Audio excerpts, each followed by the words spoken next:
Hey guys, today we're making a super quick, easy oven roasted marinara with odds and ends from the garden. This is a great way to go if you don't have enough ready at one time to do a huge batch, or if you're too busy to sit and babysit a stock pot all day. If you're new here, my name's Moggy, and this channel is all about learning to homemake, homeschool, and homestead on a small property and with a 9 to 5. So I'm always looking for ways to save a little time because just like you, I am super busy. So as you can see, I'm just really coarsely chopping the veggies and herbs, and I'm using what I happen to have on hand. Today, that's a few ripe tomatoes, one little bell pepper, some onion and garlic, and some basil. So I just chop everything without too much fuss, and I'm not measuring anything. Just chop and pop right into a baking dish.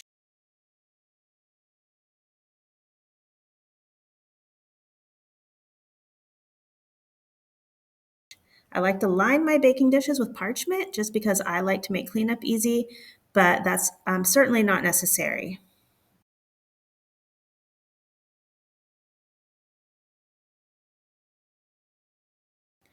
Now, once I have everything chopped and popped, I just drizzle a little oil over it. Olive oil would be the obvious classic choice, but today I happen to have avocado oil, so that's what I'm using. And then I'm going to sprinkle some store-bought Italian seasoning over everything. Of course, if you have fresh herbs, those are going to be fantastic here too. Now we just pop that uncovered into a 350-degree oven for about an hour.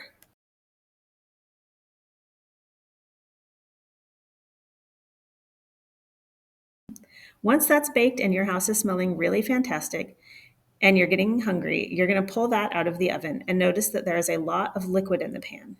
That's all liquid that we now don't have to worry about slowly cooking down.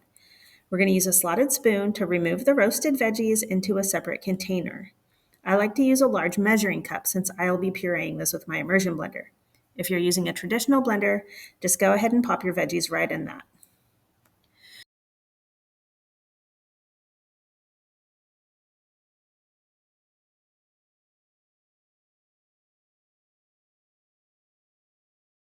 A few quick pulses with the blender, and voila, we have a fantastic, rich, flavorful sauce to have with pasta or pizza or just dip mozzarella sticks in.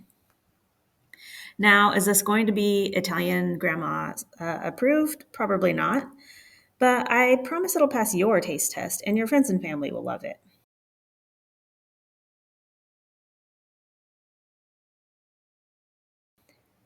Now, if I'm not using this right away, I'll put it in a Ziploc or another storage container and freeze it. You should not try to water bath can this. Number one, this is a whatever we have on hand recipe, so it's not going to be tested and approved for canning. And number two, it's a small batch, so it just seems like a lot of fuss to get out the canner and do all that work for just one or two little jars.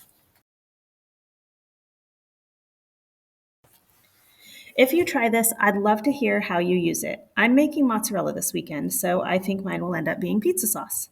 Thanks again for stopping by, and I'll see you next time.